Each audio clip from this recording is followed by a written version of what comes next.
Good evening dear students. आज अपने the Hindu editorial का एनालिसिस करेंगे और बड़ा ही शानदार वाला आपका एडिटोरियल है ये। एक बार इसकी हेडिंग पढ़ लेते हैं। इनटेम्परेट लेटर। इनटेम्परेट लेटर का मतलब, इनटेम्परेट का मतलब असंयम वाला, असंयमी जो पत्र है।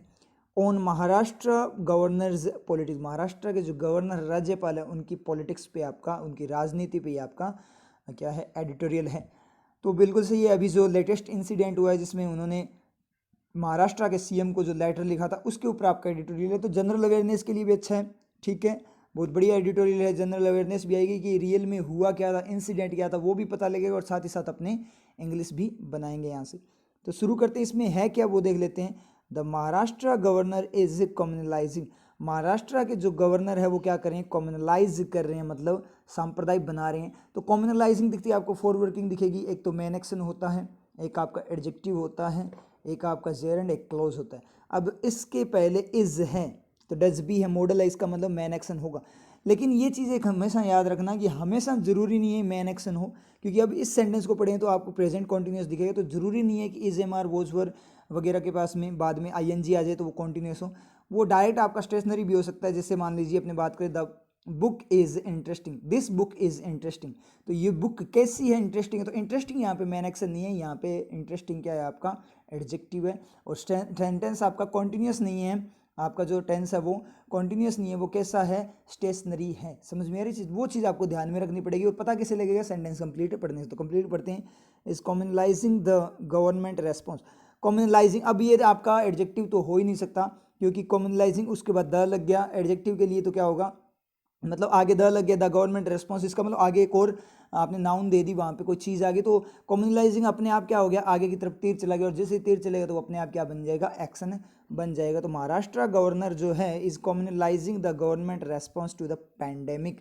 जो गवर्नमेंट का रेस्पॉन्स है पैंडेमिक महामारी की तरफ, जो रेस्पॉन्स प्रतिक्रिया है, उसको क्या कर रहे हैं, कम्युनलाइज कर रहे हैं। कौन, महाराष्ट्र के राज्यपाल। अब टू का इम्पैक्ट अपने देखें तो टू के दो इम्पैक्ट हो सकते हैं कि महाराष्ट्र गवर्नर जो है वो गवर्नमेंट रेस्पॉन्स को कम्युनलाइज कर रहे हैं पैंडेमिक की तरफ, मतलब कम्युनलाइज सांप्रदायिक किसकी तरफ बना रहे हैं, पैंडेमिक महामारी की तरफ सांप्रदायिक बना रहे हैं। तो महामारी की तरफ सांप्रदायिक कैसे, सांप्रदायिक का मतलब किसी एक रिलीजन को सपोर्ट करना, किसी एक संप्रदाय को सपोर्ट करना, वो होता है सांप्रदायिक। तो महाराष्ट्र जो गवर्नर है वो क्या कर रहे हैं, महाराष्ट्र जो गवर्नर है वो गवर्नमेंट रेस्पॉन्स को क्या कर रहे हैं, महामारी की तरफ सांप्रदायिक बना रहे हैं, या फिर जो महामारी की तरफ गवर्नमेंट का रेस्पॉन्स है उसको सांप्रदायिक बना रहे हैं। तो जो रेस्पॉन्स है ना गवर्नमेंट का महामारी की तरफ, उसको सांप्रदायिक बना रहे हैं। गवर्नमेंट की जो प्रतिक्रिया है ना उसको सांप्रदायिक बना रहे हैं, कि गवर्नमेंट ने ये काम किया, ये सांप्रदायिक है, ये बात बोलिए, ना कि महामारी की तरफ उसको सांप्रदायिक बना रहे हैं। महामारी की तरफ प्रतिक्रिया को सांप्रदायिक नहीं बना रहे, महामारी के लिए वो सांप्रदायिक थोड़ी बन रहा है। महामारी की तरफ जो प्रतिक्रिया है उसी प्रतिक्रिया को क्या करें। तो टू का रिफ्लेक्शन अपने देखें, ये भी आपको ध्यान देना पड़ेगा, ये रिफ्लेक्शन भी देखना पड़ेगा कि एक्स्ट्रा इन्फॉर्मेशन किसके लिए। तो ये टू एक्शन को ले जाने के लिए नहीं है, टू एक्शन को आगे की तरफ डायरेक्शन नहीं दे रहा, ये टू रेस्पॉन्स के लिए क्या है, एक्स्ट्रा इन्फॉर्मेशन है। समझ में है किस तरीके से मैं बताना चाहता हूँ, इस तरीके से आपका ये होगा। समझ में है चीज़। जैसे he is concentrating the class to the lecture, वो क्या कर रहा है, क्लास को लेक्चर की तरफ कॉन्सेंट्रेट कर रहा है, ठीक है, कॉन्सेंट्रेट कर रहा है, उनकी कॉन्सेंट्रेशन उसकी तरफ ध्यान लेकर जा रहा है। तो ध्यान किसकी तरफ जा रहा है, लेक्चर की तरफ, तो वो टू फिर आपका कॉन्सेंट्रेटिंग के लिए यूज हो जाएगा। समझ में आया ना किस तरीके से। तो इस तरीके यहाँ पे नहीं होगा, यहाँ पे सांप्रदायिक पेंडेमिक की तरफ नहीं बना रहा। मतलब क्या है, जो रेस्पॉन्स, जो पेंडेमिक की तरफ जो रेस्पॉन्स है, तो ये पूरी बात ये आपका क्या एक एलिमेंट बनकर फिर कम्युनलाइजिंग का तीर लगेगा, ठीक है, कम्युनलाइजिंग का तीर लगेगा। और जो मैंने बोला था he is concentrating the class to the lecture, वो चीज़ थी, उसमें क्या बनेगा आपका, उसमें अगर अपने देखें तो क्या लगेगा कि उसका तीर, मतलब ये रेस्पॉन्स वाली चीज़ है, इतनी दूर तक लगेगा और फिर बाद में डायरेक्शन देगा। और यहाँ पे पूरे को कंप्लीट को एक एलिमेंट बनाकर फिर तीर लगेगा। समझ गया चीज़, पूरा पैकेट बनाकर फिर तीर लगेगा, और उसमें क्या होगा, बीच वाले पार्ट को पैकेट बनाकर और फिर फेंक देगा किसकी तरफ, आगे वाले टू वाले पार्ट की तरफ। समझ में आ रही चीज़। तो इस तरीके से यहाँ पे वर्क कर रहा है। अब चलते हैं इसके जो आपका एडिटोरियल उसको स्टार्ट कर लेते हैं। अब इसकी फर्स्ट पैराग्राफ पे स्टार्ट करते हैं पढ़ना, इसको क्या बोलना चाहता है। महाराष्ट्र गवर्नर भगत सिंह कोश्यारी, एक जनरल अवेयरनेस करंट अफेयर का आपका क्वेश्चन बन जाता है, इंपॉर्टेंट क्वेश्चन मार्क हो जाता है यहाँ पे। महाराष्ट्र के governor, who is the governor of Maharashtra, Maharashtra के गवर्नर कौन हैं, भगत सिंह कोश्यारी यहाँ के गवर्नर हैं। तो Maharashtra governor Bhagat Singh Koshyari is intemperate letter, जो उनका इनटेम्परेट असंयम वाला, जिस पे संयम ना रखा जा सके, ऐसा जो लेटर है। तो बात किसकी हो रही है? महाराष्ट्र गवर्नर जो है भगत सिंह कोश्यारी, उनके लेटर की बात हो रही है, मतलब उनके भाई की बात हो रही है। तो सब्जेक्ट बनेगा तो कौन बनेगा? लेटर बनेगा, उनका भाई बनेगा। टू को देखते ही दो वर्किंग आती है, एज ए मॉडल और एज ए प्रीपोजिशन। तो यहाँ पे देखें तो चीफ मिनिस्टर उद्धव ठाकरे हैं। तो चीफ मिनिस्टर, ये भी आपका क्वेश्चन बन जाता है कि who is the chief minister, CM of Maharashtra, Maharashtra के मुख्यमंत्री कौन है? तो उद्धव ठाकरे। ठीक है, तो ये टू है, तो आगे कोई एक्शन नहीं है, तो मॉडल नहीं है, ये डायरेक्शन को बता रहा है। तो जो लेटर है वो किसकी तरफ जाने वाला लेटर है? उद्धव ठाकरे की तरफ जो लेटर है, मतलब उद्धव ठाकरे को लिखा गया लेटर। इन विच, जिसमें, अब इन विच दो चीज़ों के लिए यूज हो सकता है, या तो उद्धव ठाकरे के लिए यूज हो या फिर लेटर के लिए, वो अपने आप अपना रिफ्लेक्शन ढूंढ लेगा। अब विच वगैरह जो आते हैं वो पहले रूल्स में आपको बताया जाता था, जो इंग्लिश के रूल्स हैं उनमें उनमें ऐसे बताया जाता है कि विच किसके लिए आता है? पास वाले के लिए आता है। ये होता है नहीं होता? और ये चीज़ आपके रीजनिंग में यूज़ होती है कि नहीं होती? ये रीजनिंग में यूज़ होता है कि जो विच वगैरह जो आपके आते हैं वो किसके लिए आते हैं? हु या विच वगैरह जो भी आते हैं वो किसके लिए आते हैं? पास वाले। वो बिल्कुल सही है, कोई दिक्कत नहीं। दो पर्सन की बात करेगा तो पास वाले, वो उनका सिस्टम अलग है। रीजनिंग में मतलब क्या है, वो जैसे अरेंजमेंट वगैरह हो गए, उनमें बैठाने का सिस्टम होता है कि सर्कुलर अरेंजमेंट में कैसे बिठाना है, इस तरीके से, वो अलग केस होता है उनका। रीजनिंग का अलग केस होता है, वो पास वाले के लिए होता है, क्योंकि वो फिर अपने कन्फ्यूजन को दूर करने के लिए बोला जाता है। क्योंकि जब हु उन्होंने ले लिया तो अपने को यहाँ से, तो देखो इंग्लिश में तो क्या होता है, अपने को बात से पता लग जाता है कि वो किसके लिए यूज़ हुआ है, लेकिन रीजनिंग में पता थोड़ी लगेगा किसके लिए यूज़ हुआ है। कि उसने बोला ए के पास बी बैठा है जो सी के पास बैठा है, अब आप बोलोगे किसके लिए लोगे? अब यहाँ से कोई हिंट नहीं मिल रहा, तो वो बोल देते हैं पास वाले के लिए। क्यों? क्योंकि बी भी बैठ सकता है, ए भी, दोनों ही बैठ सकते हैं सी के पास। तो समझ में, वो वाला केस है। इसलिए मतलब क्या निकला यहाँ पे, जो रीजनिंग का केस अलग है, लेकिन इंग्लिश के लिए भी बहुत सारे रूल्स करवाते हैं। फैकल्टीज बोलती है कि जो हु विच वगैरह दैट वगैरह जो यूज़ होते हैं वो किसके लिए यूज़ होते हैं? पास वाले। ऐसा कुछ नहीं होता, वो अपने आप रिफ्लेक्शन लेगा। देखना, एक बार ढूंढ लेना। इन विच, जिसमें ही मोक्ड, जिसमें उसने मोक किया, मजाक उड़ाया। तो उद्धव ठाकरे में जाकर वो मजाक उड़ा सक, उद्धव ठाकरे के अंदर घुसकर मजाक उड़ाएगा क्या वो, या फिर लेटर में मजाक उड़ाएगा? तो मजाक जो है उड़ाई गई है वो उद्धव ठाकरे के अंदर है क्या, या लेटर के अंदर मजाक उड़ाई गई है? तो लेटर के अंदर लिखी हुई है ना जो मजाक उड़ाया गया, वो बात समझ रहे हैं चीज़। तो अपने आप ही क्या करेगा, रिफ्लेक्शन बैक जाकर ले लेगा। तो रटना नहीं है इंग्लिश में कभी भी। आपने बहुत सारे देखे हैं, ये चीज़ होती नहीं है। ये रूल्स लिखवाया जाता है कि विच, हु वगैरह जो होते हैं वो पास वाले के लिए आता है। ऐसा कुछ नहीं होता, पास वाले के लिए नहीं आते। वो अपने आप अपना रिफ्लेक्शन ढूंढ लेते हैं अकॉर्डिंग टू द सेंटेंस। आपको चेक करना पड़ेगा। इन विच ही मॉक्ड डिड, मॉक हो जाएगा, मतलब उसने मजाक उड़ाई। किसने? ही किसके लिए, किसने मजाक उड़ाई? कोश्यारी ने उड़ाई है, लेटर उसी ने लिखा है। तो ठीक है, मॉक्ड द लैटर। अब यहाँ ऊपर वाला लेटर है और ये लैटर, इन दोनों में डिफरेंस है क्या? उसमें LETTER है और यहाँ पे LATTER। बहुत सारे स्टूडेंट्स ने इसको ऐसे पढ़ा होगा कि उसने लेटर की मजाक उड़ाई, और जैसे ही बात अपने करी, जैसे ही लेटर की मजाक उड़ाई, तो कौन उड़ाएगा? उद्धव ठाकरे उड़ाएगा, क्योंकि कोश्यारी ने लिखा है। तो उसके लेटर की जो है मजाक कौन उड़ाएंगे? उद्धव ठाकरे। ठीक है, लेकिन उसी लेटर में उद्धव ठाकरे कैसे मजाक उड़ा सकता है? नहीं उड़ा सकता ना, क्योंकि वो लेटर तो किसका है? कोश्यारी का। तो कोश्यारी का लिखा हुआ है, तो मजाक तो कोश्यारी की लिखी हुई है कोई। और वैसे भी अपने देखे तो लेटर की मजाक थोड़ी उड़ाई जा रही है यहाँ पे। लेटर, जल्दी से यहाँ पे स्पेलिंग देखो आप, और दोनों को नोट डाउन भी कर लेना। लेटर, इस लेटर, उस लेटर का मतलब क्या होता है? पत्र। और इस लेटर का मतलब होता है LATTER है। एक LATER ही होता है, वो होता है देरी से, कोई चीज़ देरी से होना, वो लेटर बाद का मतलब कंपेरिजन फॉर्म में। और ये लेटर कंपेरिजन फॉर्म में कैसे है? पहले वाला और बाद वाला, दो चीज़ें, फॉर्मर एंड लेटर है।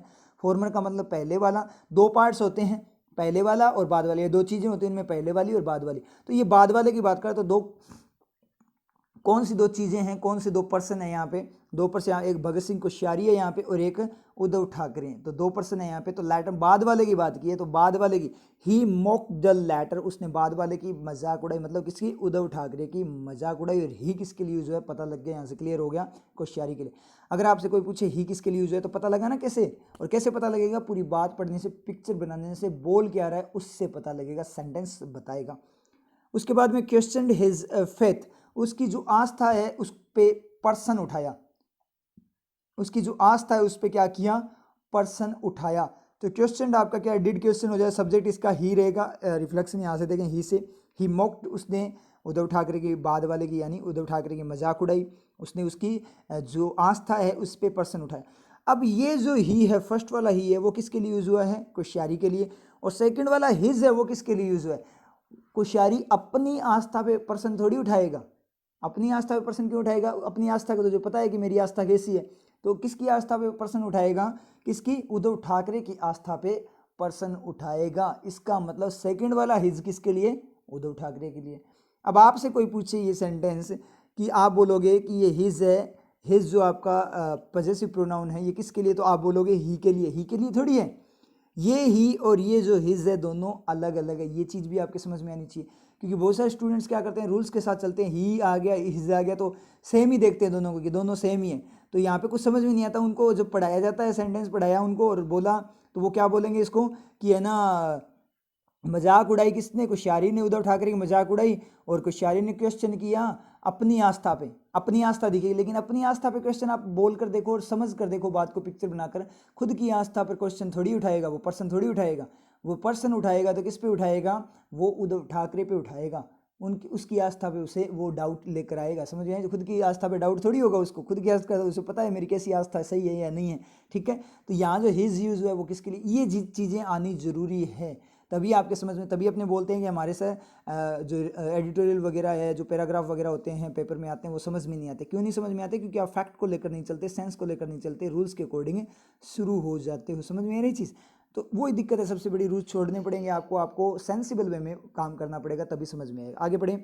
एंड इवन टुक भी, टुक लिया, ए जाइब, एक जाइब, जाइब का मतलब उपहास वगैरह अपने बात करें किसी का, ठीक है, मजाक वगैरह के फॉर्म में, या ताना। एट सेक्युलरिज्म, सेक्युलरिज्म का मतलब क्या है? जो धर्मनिरपेक्षता है, सभी धर्म को समान समझना, ठीक है, उसके ऊपर एक ताना भी लिया, मतलब एक ताना मारा। तो मतलब क्या निकला पूरा सेंटेंस? इसका सब्जेक्ट एंड का रिफ्लेक्शन भी कहाँ से? आपका ही के बाद से। तो क्या निकला? महाराष्ट्र के गवर्नर भगत सिंह कोश्यारी का जो इंटेम्परेट लेटर है चीफ मिनिस्टर उद्धव ठाकरे की तरफ, जिसमें क्या हुआ? उसने बाद वाले की यानी उद्धव ठाकरे की मजाक उड़ाई, उद्धव ठाकरे की जो आस्था उस पर क्वेश्चन उठाया, और क्या किया? सेक्युलर धर्मनिरपेक्षता उसके ऊपर एक ताना भी मारा। ठीक है, ए फंडामेंटल टैनेट, जो कि क्या है? एक फंडामेंटल टैनेट सिद्धांत है, मुख्य सिद्धांत, मूलभूत सिद्धांत है ऑफ द कॉन्स्टिट्यूशन। किसका? संविधान का। कौन है सिद्धांत? कॉन्स्टिट्यूशन का सिद्धांत कौन है? सेक्युलरिज्म। तो सेक्युलरिज्म के लिए एक्स्ट्रा इन्फॉर्मेशन यूज की है कि उसने ताना मारा किस पे? सेक्युलरिज्म पे, धर्मनिरपेक्षता पे, जो कि एक क्या है? फंडामेंटल सिद्धांत है किसका? कॉन्स्टिट्यूशन, संविधान का। इज डिसग्रेसफुल, बहुत ही शानदार सेंटेंस। इज डिसग्रेसफुल, वो बात क्या है? वो चीज़ क्या है? डिसग्रेसफुल है यानी शर्मनाक है। डिसग्रेसफुल मतलब शर्मनाक। क्या है शर्मनाक? क्या है? क्या बचा हुआ था अभी तक अपने पास? फ्री क्या था? कोश्यारी का भाई यानी कोश्यारी का लेटर। लेटर इसका सब्जेक्ट यहाँ पे मिल जाएगा, और तो सारे के सारे क्या है? आपस में सेटिस्फाइड है। ढूंढने का मेथड वही अपने वाला मेथड। क्या करो? फ्री एंड फ्रेश सब्जेक्ट चाहिए इसको, हर सेंटेंस को फ्री एंड फ्रेश सब्जेक्ट चाहिए। ढूंढने चलते हैं। कॉन्स्टिट्यूशन को ऑफ खा गया, fundamental Tenet, extra information secularism की, ठीक है, सेक्युलरिज्म को 8 खा गया, जाइब के तीर लग गया, टुक्का खा गया। मतलब मैं बता रहा हूँ कैसे कि मतलब फ्री रहना चाहिए, कि सेक्युलरिज्म को क्या कर दिया? 8 ने बाइंड कर लिया, एक्स्ट्रा इन्फॉर्मेशन में बाइंड हो गया प्रीपोजिशन के साथ में, और कॉन्स्टिट्यूशन को ऑफ ने बाइंड कर लिया। तो ऑफ क्या कर गया? का, कॉन्स्टिट्यूशन का।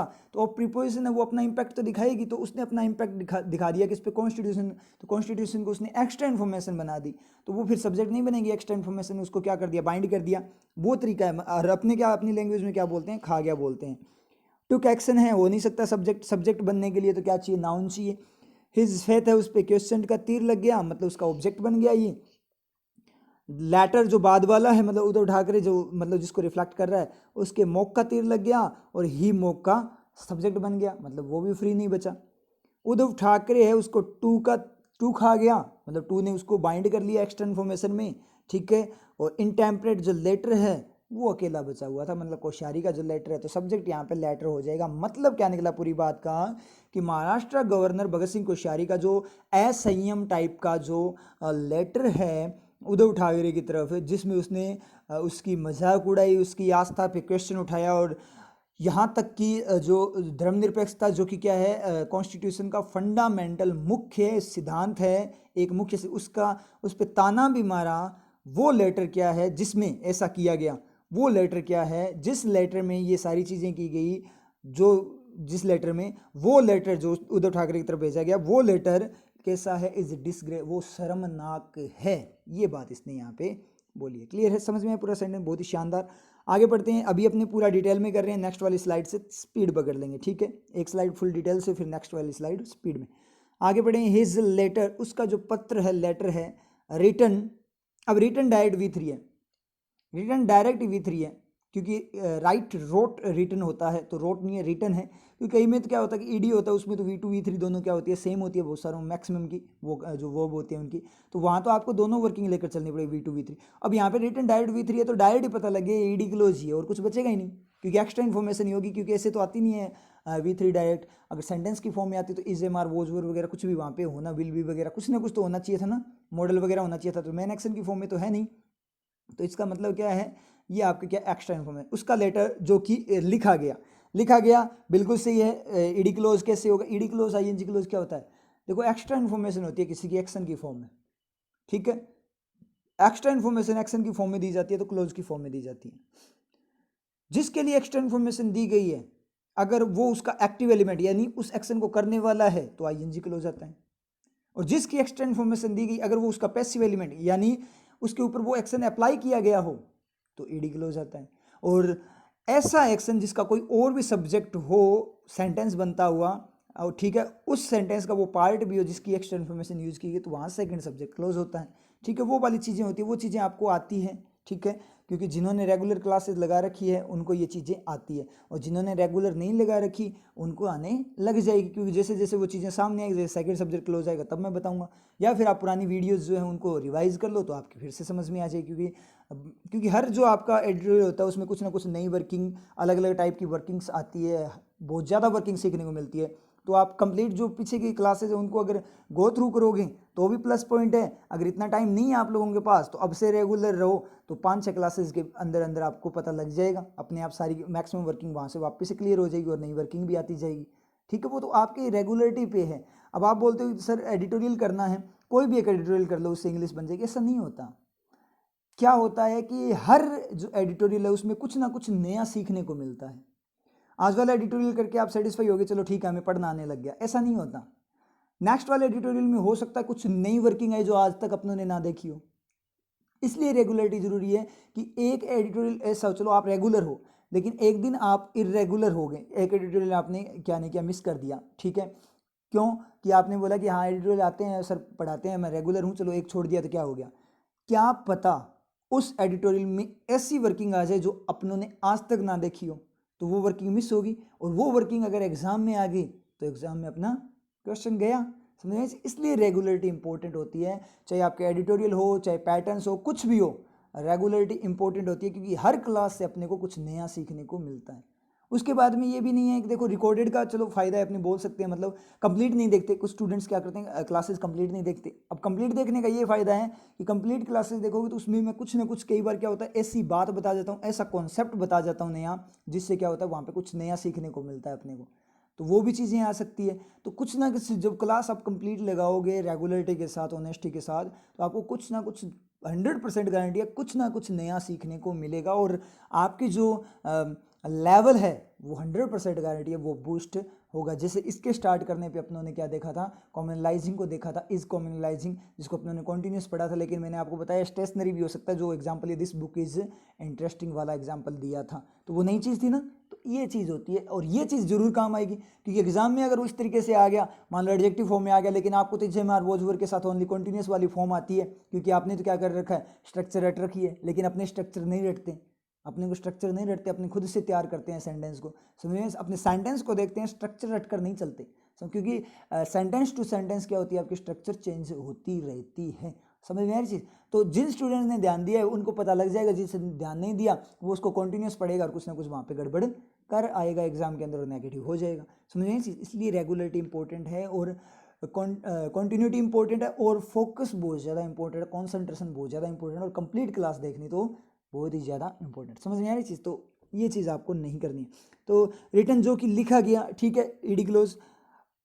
परपरटेटली, परपरटेटली का मतलब होता है कथित रूप से जो लिखा गया, टू पर्पस बताया, टू सीक एक्शन है, तो टू एज ए मॉडल यहाँ पे, टू सीक देखने के लिए या फिर मांग करने के लिए, किस मांग के लिए, एन अर्ली, किसकी मांग कर रहा है, an early, an use early मतलब वोबल साउंड, अर्ली मतलब vowel sound, an early reopening of temples. Temple reopening है वो दोबारा से शुरू करना, कि टेम्पल्स की जो अर्ली रीओपनिंग है, तो टेम्पल की रीओपनिंग, एक रीओपनिंग डायरेक्ट चीज़ बन गया, नाउन ही रहेगा, मैन एक्शन हो नहीं सकता। एक रीओपनिंग मैन एक्शन तो होगा नहीं, क्योंकि इजेमार वो मतलब उस टाइप से अपना कोई मॉडल वगैरह चाहिए इसको, ठीक है, डज डू डिड वगैरह ये कुछ भी चाहिए, नहीं होगा। और आपका एडजेक्टिव हो नहीं सकता, क्योंकि एडजेक्टिव होगा तो रीओपनिंग टाइप के टेम्पल होते, लेकिन बीच में ऑफ लग गया, दीवार बन गई प्रीपोजिशन की, तो आपका एडजेक्टिव नहीं। क्लोज हो नहीं सकता, एक बता रहा है वो तो एक्शन होता है, एक तो कोई चीज़ होती है, इसका मतलब नाउन है, इसका मतलब जेरेंडी है। Seek N early reopening of temples, जो मंदिर वगैरह उनकी अर्ली रीओपनिंग की मांग करते हुए लिखा गया, उसका जो लेटर है कुड हैव अर्ज्ड, वो जोर दे चुका है। दैट की 3 वर्किंग की जो है, फर्स्ट वर्किंग की पढ़ेंगे, की पढ़ते मतलब एक नया सेंटेंस या नई बात स्टार्ट होगी, कुछ ना कुछ डेफिनेशन वगैरह। विदाउट द अकम्पेनिंग स्कोन एंड डेरिजन, विदाउट बिना किसके, अकम्पेनिंग का मतलब जुड़ा हुआ, स्कोन का मतलब तिरस्कार, बेइज्जती, ठीक है, एंड डेरिजन का मतलब उपहास, हंसी मजाक। तो स्कोन और डेरिजन किस टाइप के हैं, जुड़े हुए, खुद ही जुड़े हुए, कैसे हैं, जुड़े हुए, इसका मतलब अकम्पेनिंग आपका एडजेक्टिव हो जाए, क्वालिटी है किसकी, स्कोन एंड डेरिजन की। तो डेरिजन और जो स्कोन है जुड़े हुए, जो साथ में जुड़े, उनके बिना, क्या बिना, आगे कोई सेंटेंस ही कंप्लीट नहीं हो रहा है, इसका मतलब दैट को की तरह नहीं पढ़ सकते। इसने क्या बोला, उसने जोर दिया कि बिना मजाक जुड़ी हुई, मजाक के, बिना जुड़ी हुई, इससे जुड़ी हुई मजाक के, बिना इससे जुड़ी हुई मजाक के, क्या बात ही कंप्लीट नहीं करा, इसका मतलब दैट की नहीं है, दैट आपका जो भी नहीं हो सकता, क्योंकि उसके बाद में जो होगा तो उसके बाद में उसको क्या चाहिए, कि उसने जोर दिया जो बिना मजाक के, जोर दिया जो बिना मजाक के, आप डायरेक्ट छोटा मीनिंग लेकर पढ़ो, बिना मजाक के, जोर दिया जो बिना मजाक नहीं होगा, वह होगा अर्ज्ड दैट, उस पे जोर दिया बिना मजाक के। समझ में आ रही चीज, किस पे, मंदिर की जो रीओपनिंग है उस पे दैट यूज हुआ है, उस रीओपनिंग के लिए। समझ में आप लोगों के, तो कुड का सब्जेक्ट तो आपका लेटर है, तो उसका जो लेटर है, जो मंदिर की रीओपनिंग के लिए लिखा गया था, उसकी मांग के लिए लिखा गया था, जो उसका लेटर है, उसके लेटर ने क्या जोर दे सका होगा, मतलब एबिलिटी में वो जोर दे सका होगा उस बात पर, बिना कोई मजाक या हंसी की, जुड़ी हुई हंसी के, मतलब बिना कोई मजाक, मतलब उसने अपनी फॉर्म में, अपने एक टाइप से कोई मजाक या तिरस्कार की फॉर्म में नहीं लिखा होगा, इस तरीके से इसने बात बोली है, मतलब बता रहा है, चांसेस बता रहा है कि वो उस बात पे जोर दे सका होगा, किस तरीके से दे सका होगा, बिना कोई मजाक उड़ाते हुए। तो दैट का मतलब उस बात पे जोर दिया, तो दैट यहाँ वह की तरह यूज हुआ है उसके लिए, यानी वह की तरह, उससे रीओपनिंग वगैरह के लिए। समझ में है, बड़ी ही शानदार वर्किंग यहाँ पे क्लियर, बड़ा ही शानदार सेंटेंसेस थे सारे के सारे। अब नेक्स्ट वाली स्लाइड में मैं स्पीड पकड़ लूँगा, यहाँ पे मैंने सारे के सारे रिफ्लेक्शन बताए हैं आपको, नेक्स्ट वाली स्लाइड में मैं स्पीड में डायरेक्ट यहाँ पे आपको चेक भी किया है कि कैसे रिफ्लेक्शन ढूंढते हैं। नेक्स्ट वाली स्लाइड में मैं क्या करूँगा, डायरेक्ट रिफ्लेक्शन बताऊँगा, किसका रिफ्लेक्शन कहाँ से है, तो थोड़ी सी स्पीड यहाँ पे गेन करेंगे अपनी। चलते हैं नेक्स्ट पे, तो नेक्स्ट में अपनी बात करें, और लास्ट इससे आगे वाली जो स्लाइड है उसको फुल स्पीड में पढ़ेंगे, कि एग्जाम में कैसे पढ़ना होता है उस तरीके से पढ़ेंगे, तो सारी चीज़ें साथ में लेकर चलेंगे। द गवर्नर रिड्यूस्ड, गवर्नर ने क्या कर दिया, रिड्यूस कर दिया, हिमसेल्फ, खुद को रिड्यूस, कम कर दिया, मतलब लेवल गिरा दिया, टू द लेवल, बिल्कुल सही है, लेवल ही अपनों ने बोला था, टू द लेवल, उस लेवल की तरफ खुद को रिड्यूस कर दिया, उस स्तर तक, ऑफ किसका, एक ट्रोल वॉरियर, ट्रोल का मतलब जिसका ट्रोल किया जाता है, जिसके बारे में ज़्यादा बात होने लग जाती है, ट्रोलिंग शुरू हो जाती है ना, एक ट्रोल वॉरियर, मतलब जिसके, ट्रोल वॉरियर का मतलब योद्धा के लेवल की तरफ उसने खुद को गिरा दिया, इतना गिरा दिया कि वो ट्रोल होने लग गया। बाय द्वारा, किसके द्वारा, बाय डिक्लेयरिंग, अब बाय द्वारा, डिक्लेयरिंग के द्वारा, तो एजेंट बन गया, मतलब नाउन टाइप है, इसका मतलब क्या है, जेरेंड ही रहेगा। बाय डिक्लेयरिंग दैट की तरह पढ़ेंगे फर्स्ट टाइम, आर गॉड्स, हमारे जो देवता हैं, एंड गॉडेसेस, और जो देवियाँ हैं, हैव बीन का subject, are gods and goddesses have been condemned, वो निंदित हैं, मतलब उनकी निंदा की गई है, निंदित है क्या करने के लिए, to remain in lockdown, lockdown में रहने के लिए, ये बात उसने बोली है कि लॉकडाउन में रहने के लिए हमारे जो देवी देवता है वो उनकी एक टाइप से निंदा, उनका तिरस्कार, अपमान किया गया है। तो भाई ये तो मेरे समझ में नहीं आया, देवी देवताओं को भी कोई लॉकडाउन में रख सकता है क्या, मतलब वो बंदा ये बोलना चाहता है कि आपने मंदिर वगैरह ओपन नहीं किए इसलिए हमारे देवी देवता लॉकडाउन में फंसे हुए हैं सोचने वाली बात है, हमारे जो भगवान हैं, हमारे देवी देवता है, वो क्या है, लॉकडाउन में फंसे हुए हैं, आपने उनको लॉकडाउन में फंसा रखा है। तो मुझे एक बात बताओ, इंसान भगवान को बांध कर रख सकता है क्या? इंसान भगवान को चलाता, मतलब इतना हाई लेवल पे समझने लग गए खुद को कि भगवान जो है वो हमारे अकॉर्डिंग चल रहे हैं, या भगवान जो अपने मानते हैं, जिसको एक शक्ति मानते हैं, जो पावर मानते हैं, जिसके अकॉर्डिंग अपना यूनिवर्स चल रहा है, ठीक है, तो उस पावर के द्वारा यूनिवर्स चलता है या हमारे द्वारा यूनिवर्स चल रहा है? हमारे द्वारा थोड़ी चल रहा है। अगर हमारे द्वारा, हमारे वश में होता तो अपने इस कोरोना वगैरह की जो पैंडेमिक है उसको अब तक खत्म कर चुके होते। मतलब बात इसने क्या बोली कि हमने लॉकडाउन में उनको फंसा कर रखा है, मतलब देवी देवताओं को हमने फंसा कर रखा। वाह, मतलब मंदिर बंद कर दिया तो देवी देवता आपके अंदर फंस गए, ठीक है, सोचने वाली बात है। फिर आप उनकी फिर पूजा, आप उनको जब मानते हो कि वो अपने पे डिपेंडेड है, मतलब उनको पावरलेस ही बना दिया आपने। सोचने वाली बात है, जब आपने पावरलेस बना दिया फिर आप इनकी पूजा कैसे कर रहे हो? अगर पावरलेस होते फिर उनकी पूजा भी अपने क्यों करते, ताकि वो हमारी हेल्प करे, ठीक है, हमारी सहायता करे, इसलिए पूजा पाठ किया जाता है, तभी उनके पास अपने जाते हैं। और आप तो उनको हेल्पलेस बनाकर बिल्कुल एक दुनिया के सामने एक घटिया एग्जाम्पल पेश कर रहे हो कि देवी देवता हमारे आगे मजबूर है। सोचने वाली बात है ना। तो ये चीज़ उसने यहाँ पे बोल दी, जो कि क्या है, बिल्कुल मतलब नॉनसेंस बात बोल दी। ये वो चीज़ है, मतलब बिना जो, ये रियलिटी दिखाता है जो आपके पॉलिटिशियन वगैरह, मतलब देख लो उनका माइंड कैसा है, मतलब देश को जो चलाने वाले हैं, देख लो उनका दिमाग कैसे काम करता है। सोचने वाली बात है ना। तो ये रियलिटी बता रहा है यहाँ पे जो अपनी पॉलिटिक्स है उसकी रियलिटी, कि वो कितने इंटेलिजेंट लोगों के हाथ में अपनों ने अपने देश को दे रखा है। और ऐसे लोगों के हाथ में देने से क्या होता है, जैसे बोलते हैं कि किसी बंदर के हाथ में माला दे दे तो वो क्या करता है, या फिर मान लीजिए कुछ भी चीज़ दे दे तो वो क्या करे, उसको तोड़ देता है। माला वगैरह कोई भी चीज़ दे दी उसको, या फिर कोई भी मतलब इंस्ट्रूमेंट वगैरह दे दिया, मतलब मान लीजिए उसको टीवी दे दिया बंदर को, तो वो क्या करेगा, उसको फोड़ देगा। बंदर या एनिमल कोई भी, वो क्या करेगा, उसको तोड़ देगा। उसे क्या पता।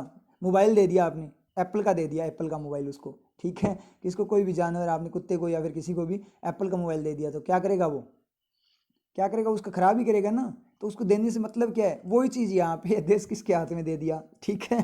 सोचने वाली बात है, तो जागरूक होना पड़ेगा थोड़ा। एंड वंडरिंग, वंडरिंग का मतलब आश्चर्य करने के द्वारा। अब ये जो आपका रिफ्लेक्शन एंड का कहाँ से है, बाय के द्वारा है, मतलब दो चीज़ों के द्वारा वो ट्रोल वॉरियर बन गया, मतलब दो चीज़ों के कारण उसका ट्रोल किया जा रहा है। एक तो किसके द्वारा, कि उसने डिक्लेयर घोषित किया कि हमारे देव देवताओं को क्या कर रखा है, कैद कर रखा है एक टाइप से, मतलब उनको फंसा रखा है।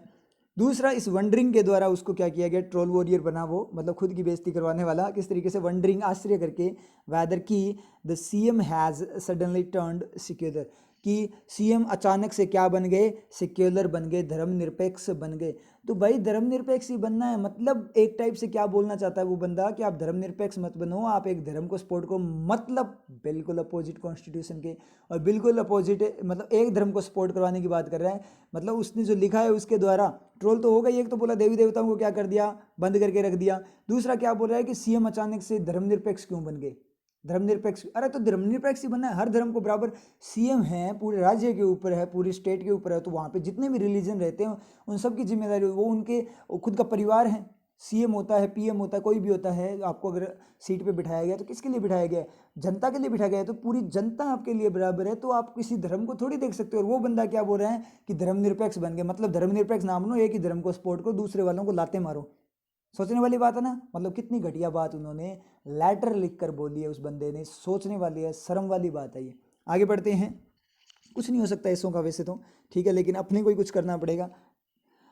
ही रोट, उसने लिखा, क्या लिखा, ही रोट, डिड राइट, उसने लिखा टू द सीएम, सीएम की तरफ, चीफ मिनिस्टर की तरफ, क्या, दैट की तरफ पढ़ेंगे first time, the latter, latter यहाँ पे LATTER, लेटर का मतलब बाद वाला, बाद वाला मतलब यहाँ पे दो चीज़ें हैं, ही एक तो वो कोश्यारी और एक सीएम उद्धव ठाकरे। तो लेटर बाद वाला मतलब कौन है, सीएम, पहले ही और बाद में क्या सीएम है, तो सीएम के को क्या लिखा कि जो सीएम है यूज्ड, उसने यूज किया था, प्रयोग किया था, टू बी होने के लिए, a strong votary of Hindutva, Hindutva का एक बहुत बड़ा समर्थक होने का, यूज किया मतलब वो हुआ करता था। यूज टू यहाँ पे ऐसे यूज होता है, यूज टू का मतलब क्या होता है, किया करता था। तो जो सीएम है वो क्या हुआ करता था, उसने बोला कि सीएम हिंदुत्व का स्ट्रॉन्ग तगड़े वाला समर्थक हुआ करता था, उसने ये लिखी है बात। एंड साइटेड, और बताया, दिखाया, बताया मतलब उल्लेख किया, हिज विजिट्स, उसकी जो यात्राएं हैं, टू टेम्पल्स, मंदिरों की तरफ, एज प्रूफ, एक सबूत की फॉर्म। वाह भाई वाह। अब एक बात बताओ मुझे, ये भी देखो कितनी शानदार वाली बात बोली है, कि उसने बोला कि जो सीएम है वो क्या है, हिंदुत्व मतलब ओनली हिंदुओं को सपोर्ट करने वाला, हिंदुत्व का क्या था, एक स्ट्रॉन्ग वोटेरी था, समर्थक था, हुआ करता था। और उस सबूत दिया कि वो मंदिर जाता था, इसलिए बता रहा हूँ, मंदिर जाते हुए मैंने बहुत बार देखा है। अरे यार, मंदिर जाएगा तो वो बंदा धर्मनिरपेक्ष नहीं हो सकता है, वो उस बंदे की आस्था है। समझ में आई चीज़। आज अपने धर्मनिरपेक्ष अपने हर धर्म को बराबर मानते हैं, लेकिन अपना जो रिलीजन है उसको तो फॉलो करेंगे ना। सोचने वाली बात, कोई भी बंदा जो धर्मनिरपेक्ष है वो अपनी आस्था के लिए अपने भगवान को, तो अब भगवान तो चलो एक ही होता है सारा का सारा, लेकिन अपने अपने कस्टम्स होते हैं, सभी रिलीजन के कस्टम अलग अलग होते हैं, रीति रिवाज। तो वो अपने कस्टम को फॉलो करेगा क्योंकि उसको उस अपने कस्टम में सुकून मिलता है। समझ में आई चीज़। उसको उस कस्टम में जो अपना रिलीजन है उसमें उसको क्या मिलता है, जिसको बचपन से वो साथ में लेकर चल रहे हैं, उससे उसको मन को शांति मिलती है। सोचने वाली बात है ना। तो जब कोई हिंदू है तो वो मुस्लिम वगैरह सबको सपोर्ट कर रहा है, सबके साथ भाईचारे के साथ रह रहा है, तो वो मंदिर जा रहा है, इसका मतलब ये है क्या कि वो मुस्लिम के अगेंस्ट हो जाएगा, अदर जो आपके हो गए उनके अगेंस्ट हो जाए। कोई मुस्लिम है वो मस्जिद जा रहा है तो इसका मतलब ये है कि वो हिंदू के इनके अगेंस्ट हो जाएगा, ये थोड़ी होता है। वो उसकी आस्था है। तो ये आस्था से आप कर क्या रहे हो, यही तो दंगे भड़काने वाला काम है। इसी तरीके से तो दंगे भड़कते हैं, इसलिए तो ये जो जितने भी धर्म है आपस में लड़ते हैं, क्यों लड़ते हैं कि ऐसे नेता इस तरीके की बात बोलते हैं, इसलिए आपस में लड़ते हैं। समझ चीज़ कि हाँ यार, हम तो मंदिर जाने वाले, हम फिर मुसलमानों को क्यों सपोर्ट करें, मुस्लिम्स बोलते हैं हम मस्जिद जाने वाले हिंदुओं को क्यों सपोर्ट करें। ये चीज़ तो अपने को अलग करती है, वो उनकी आस्था है। सेक्युलरिज्म अलग चीज़ होती है। धर्मनिरपेक्षता का मतलब ही नहीं पता है इनको क्या होता है। धर्मनिरपेक्षता का मतलब ये होता है सभी धर्मों को बराबर का सम्मान करना, खुद का धर्म मानना, और दूसरे जो धर्म हैं उनको भी अपने धर्म की तरह ही क्या करना, रेस्पेक्ट देना। और यही चीज़ धर्म सिखाता है, धर्म भी यही सिखाता है। तो ये रिलीजन अब अपने बोलते हैं हिंदुत्व का है वो, तो हिंदुत्व सिखाता क्या है, हिंदुत्व रियल में अपने देखें, आप गीता वगैरह उठाकर देखो, भागवत गीता वगैरह है, उनके अंदर क्या लिखा हुआ है, क्या लिखा हुआ उसके अंदर, ये लिखा हुआ कि सभी को समान समझो। तो धर्म कभी नहीं सिखाता कि दूसरे धर्म से आप बैर रखो। समझ में आ रही चीज़। धर्म हमेशा साथ में मिलकर सिखाता है। तो मुझे ये समझ में नहीं आया, फिर अपने जब अपने बोलते हैं कि हम हमारे धर्म को फॉलो करते हैं इसलिए दूसरों को अपोज करते हैं, तो धर्म को अगर आप फॉलो करते हो तो फिर दूसरों को अपोज क्यों करते हो, क्योंकि धर्म तो बोलता है दूसरों को सपोर्ट करो। ये चीज़ तो मुझे कभी समझ में नहीं आया आज तक इंसानों की, जो लोग ऐसा काम करते हैं। अब आप हिंदुत्व का नाम देकर आप क्या कर रहे हो, सांप्रदायिक दंगे भड़का रहे हो, जो कि हिंदुत्व में है ही नहीं। भगवान श्री राम ने क्या बोला, जैसे मंदिर वाला केस ले, भगवान श्री राम ने यही बोला कि सभी को, जो अपनी जनता है उसको सबको साथ में रखकर सबको भाईचारे के साथ रहना, उन्होंने यही पाठ पढ़ाया था। और राम मंदिर के नाम पे आप लोगों ने कितने दंगे किए थे, पहले कितने दंगे हुए थे। तो आप बोल रहे हमें भगवान राम का मंदिर बनाना है, हमें उन्हें न्याय दिलाना है। अच्छा, आप कौन होते हो भाई न्याय आप भगवान श्री राम को न्याय दिला सकते हो क्या, आप है क्या इतनी औकात आपकी। और दूसरी बात, हम उनको फॉलो करेंगे, जय श्री राम बोल के बोलते हो और काम कर रहे हो आप दूसरे जो धर्म है उनके साथ मतलब लड़ाई कर रहे हो। या फिर अपनी बात करें यहीं पे कोई दूसरे धर्म की बात करें, वो वाले करते हैं, वो अपने धर्म को प्रायोरिटी देकर हिंदुओं के अपोजिट जाते हैं। तो उनका धर्म भी ये चीज़ नहीं सिखाता, कोई भी धर्म ये चीज़ नहीं सिखाता, क्योंकि वो तो उन्होंने तो जो आइडियल हैं उन्होंने तो यही सिखाया था कि सभी मिलकर रहो।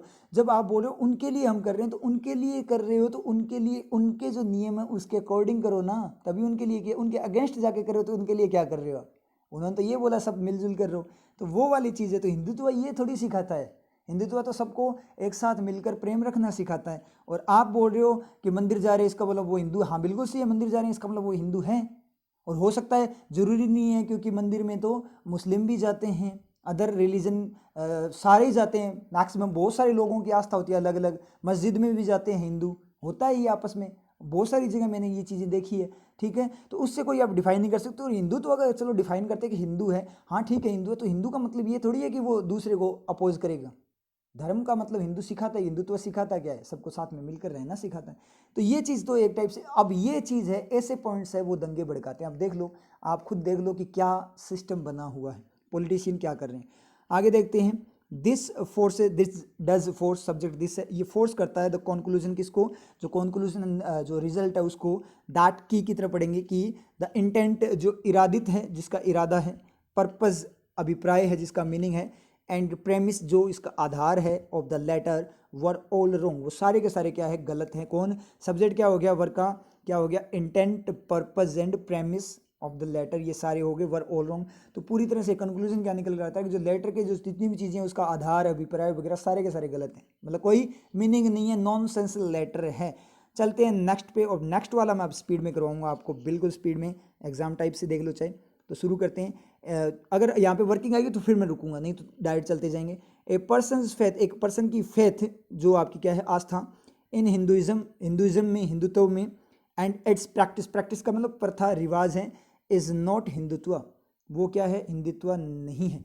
बात पॉइंट बढ़िया बोला इसने। इसका सब्जेक्ट पर्सन है, मतलब किसी पर्सन का हिंदू में धर्म में बिलीव होना और उसकी जो आस्था वगैरह है, जो प्रैक्टिस है, वो हिंदुत्व नहीं है। ठीक है, उसका मतलब ये नहीं कि ओनली हिंदू को सपोर्ट करें, हिंदुत्व का मतलब है सभी, हिंदू के भी, हिंदू धर्म के लिए बोला ही जाता है ये भी कि वो क्या करता है, सभी धर्म को क्या करता है, सपोर्ट करता है। बड़ा ही शानदार बोला जाता है ये। ठीक है, उनकी क्वालिटी बताई जाती है, हर जो रिलीजन है उसको क्या करता है, हिंदू धर्म एक्सेप्ट करता है। तो ये वाली चीज़ें, ठीक है। तो एक पर्सन की जो फेथ है हिंदुइज्म में, और ये भी बोला जाता है कि सबसे पुराना धर्म है।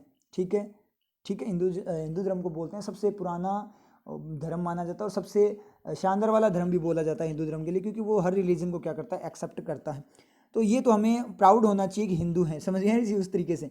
तो सारे धर्म एक ही है वैसे, प्राउड हमें किस बात पे होना चाहिए, हमें इंसान है, इस तरीके से होना चाहिए। तो ए पर्सन फेथ, एक जो पर्सन है उसकी जो फेथ है, ठीक है, हिंदुइज्म में और इसकी प्रैक्टिस में, वो हिंदुत्व नहीं है। हिंदुत्व का मतलब है सबको एक समान समझना। ये बात इसने बताई है, ये बात द हिंदू ने बताई है। ठीक है, द हिंदू न्यूज़पेपर ने ये बात बोली है।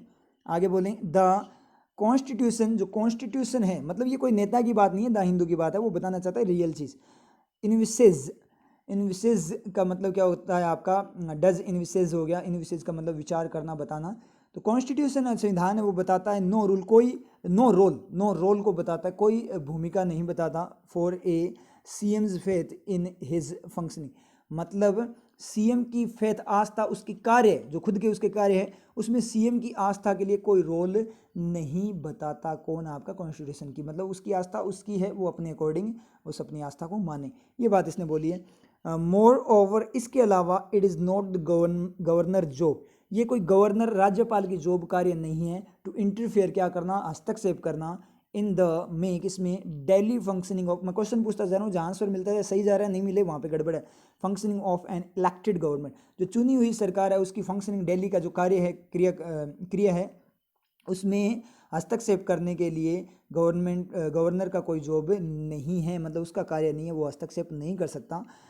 कम्युनिकेशन, जो वार्तालाप है between the governor and CM, मतलब बातचीत वगैरह जो उनके बीच में जो होना है।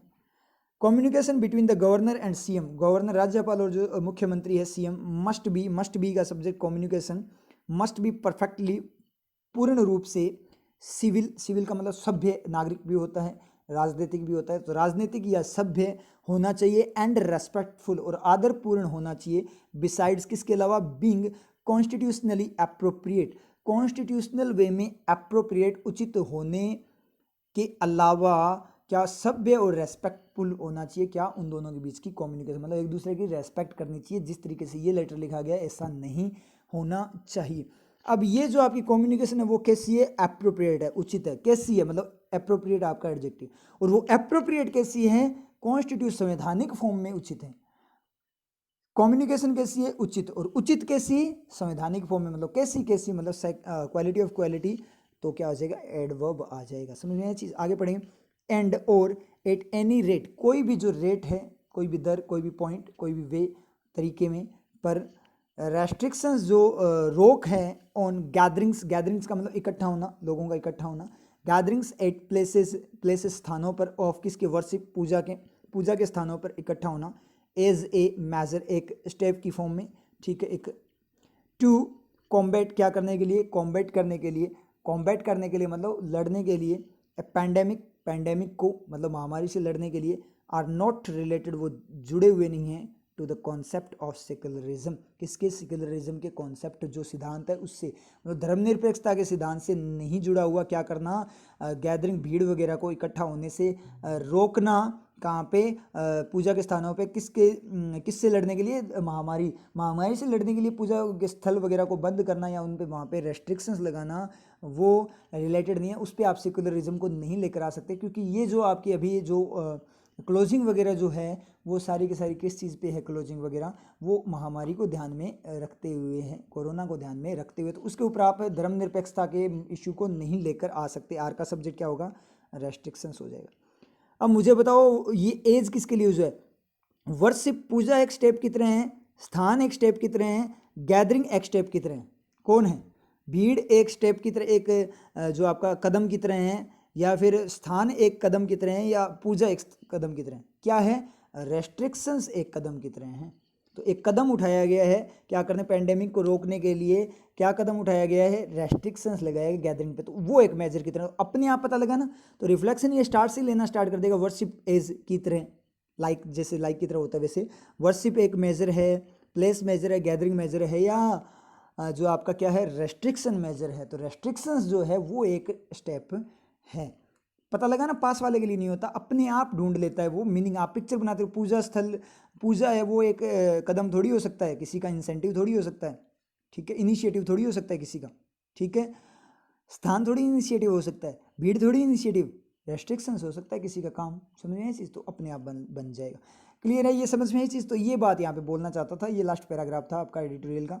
तो बहुत ही शानदार वाला एडिटोरियल था और बड़ी ही शानदार बातें यहाँ पे हुई है, कुछ शिक्षा वाली बातें भी मिली है अपने को, ठीक है, कि कोई भी धर्म के आप कट्टर हो किसी भी धर्म के, तो आप दूसरे धर्म की भी आपको रेस्पेक्ट करनी चाहिए। सेक्युलरिज्म का मतलब ये नहीं है कि आप कोई धर्म को ना मानो, आप अपने धर्म को मानो, क्योंकि उससे आपको आस्था मिलती है, पॉजिटिविटी आती है, इसलिए अपने धर्म को मानो, लेकिन उसके साथ अदर धर्म को क्या करो, रेस्पेक्ट। ये होता है रियल डेफिनेशन पता लगी है कि सेक्युलरिज्म की रियल डेफिनेशन क्या होती है। लोग सेक्युलरिज्म में ये होता है कि सेक्युलर बनने के लिए कोई भी धर्म मानना बंद कर दो, कुछ भी ना मानो।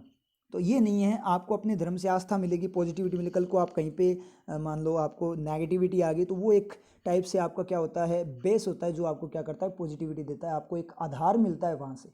समझे चीज़? वहाँ से पॉजिटिविटी गेन होती है, कोई ना कोई एक मतलब एक रेफरेंस मिलता है आपको।